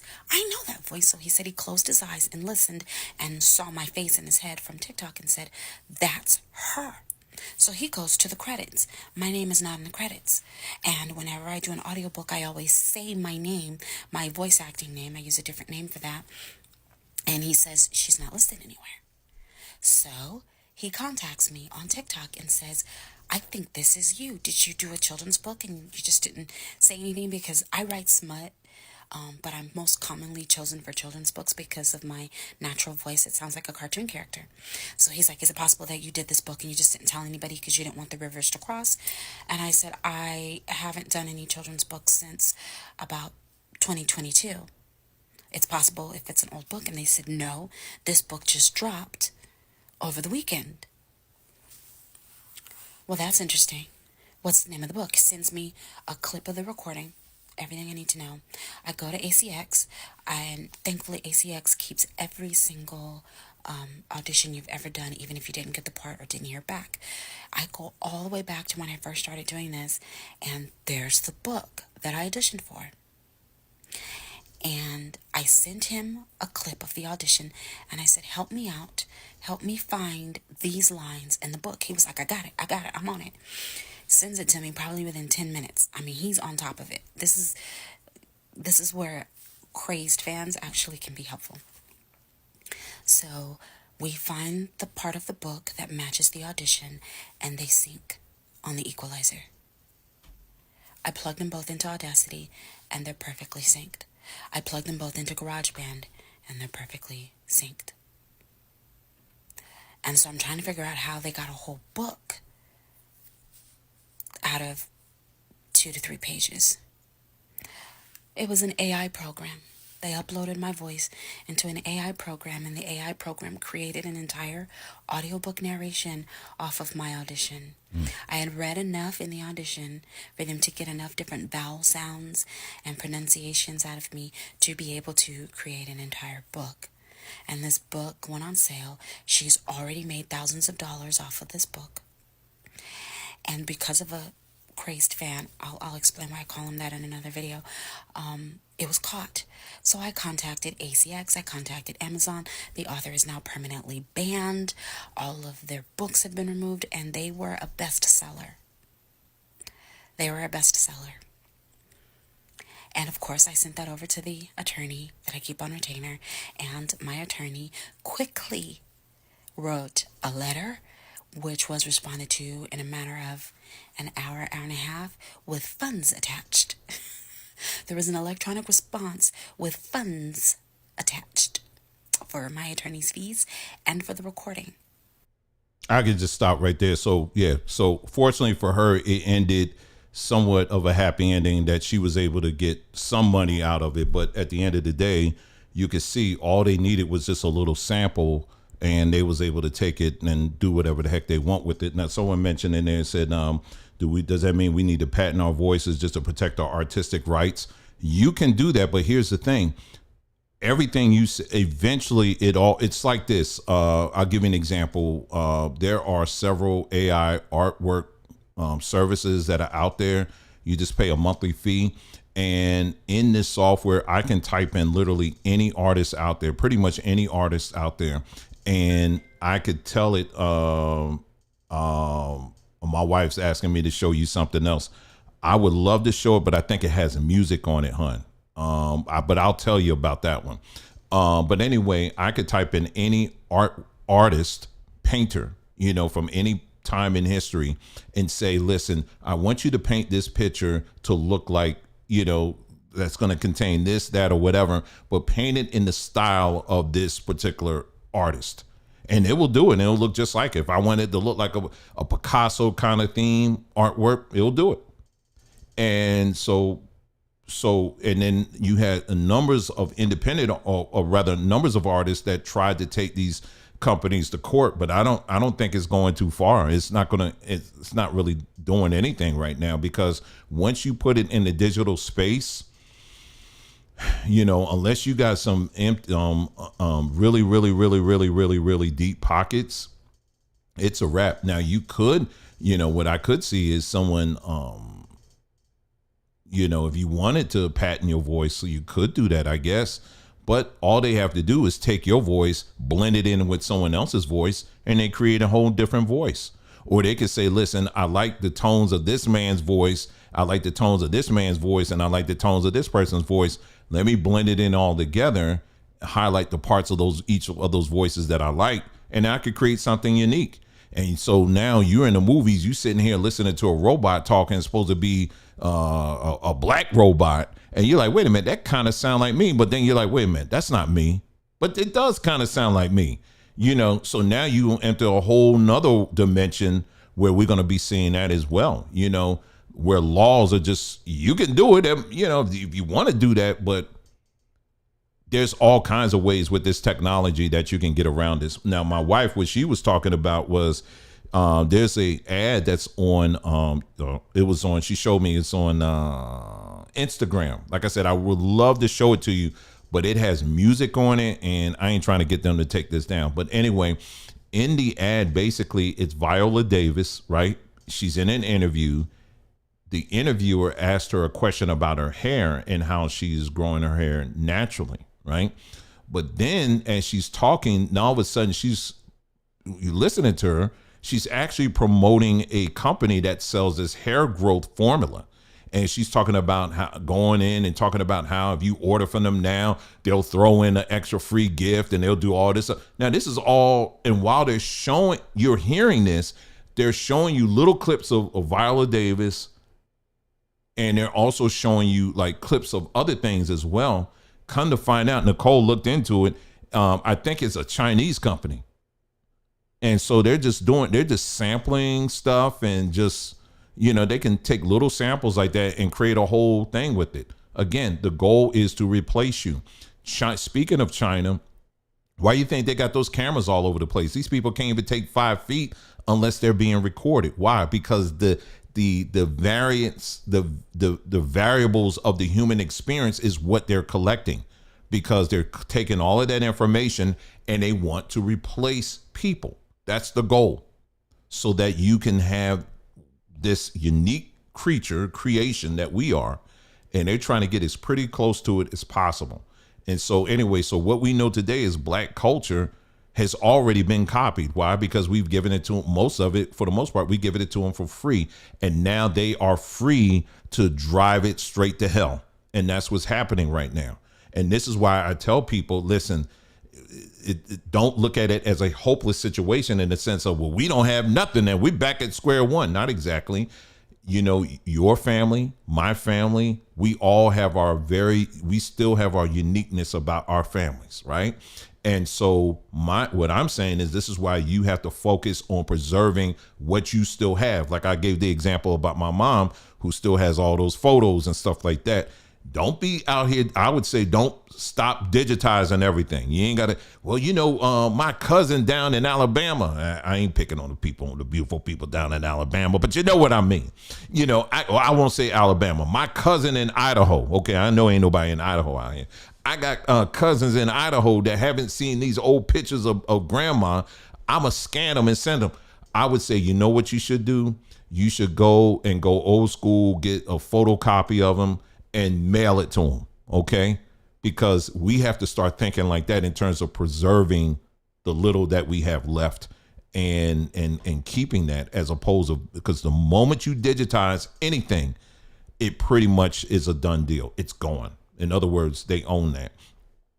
And so again, just to wrap this up again, there is no black culture. Not in this space, there's not. There isn't. What we've been living in is 100% a deception. Is that it's a perception of culture, but it really isn't. Because as you can see, this culture, it's like we have no controls over it. We have absolutely no control in the direction, for the most part, where this thing is going. Because we pretty much have given them everything, and that started all the way in slavery. And then since then, they've trained the rest of the population to pretty much do the same thing. So the focus should be on preserving what you have at all costs. You know, if you got like reels, you know, some of y'all, you know, you had some family members from back in the day, you know, your uncle or whatever, he showed up at the family reunion with his old school camera, you know, that got like the family reunion on VHS or whatever. You better save that thing. Don't you be digitized. I mean, if you digitize it locally. You know what I'm saying? Locally. Y'all want copies? I'll give you a copy of the VHS, but I ain't putting this online. Not everything needs to be shared online. not your family stuff. You understand what I'm saying? So what's the gold right now for our people is our culture, the little pieces of our culture that we still have, you know, because again, this internet world is one big vacuum cleaner and it's been taking up a whole lot. And the goal of this, you know, again, this culture, this society we live in right now, America, one more time, is a corporation.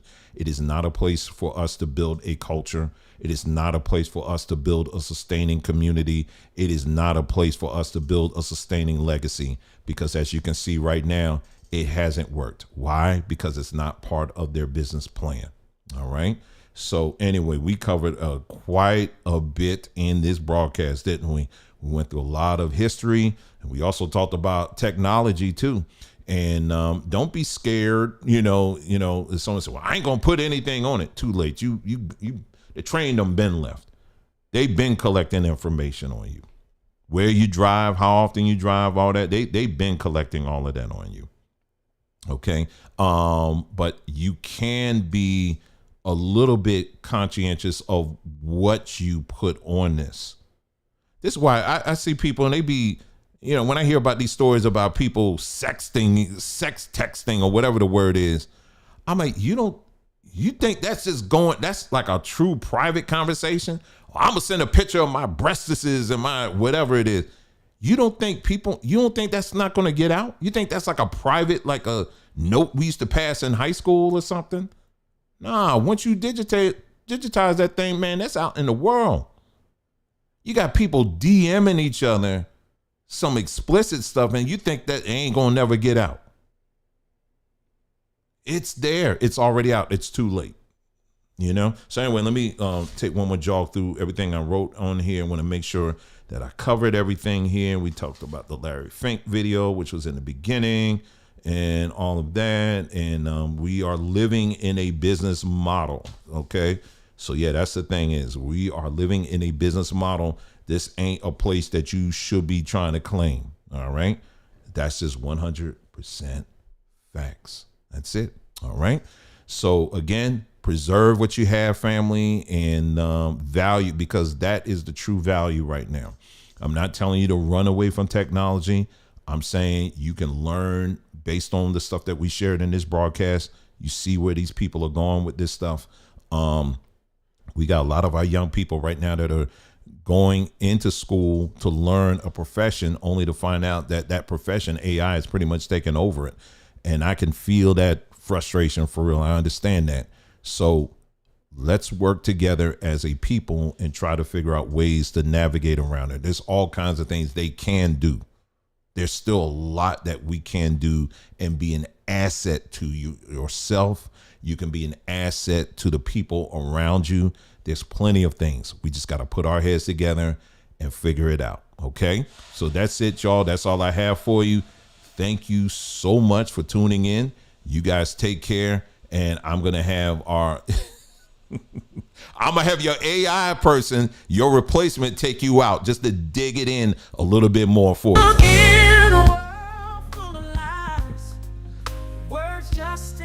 All right. Gotta show your true colors that your actions speak of. It's not about what you say, it's about what you do. Gotta stick to your word.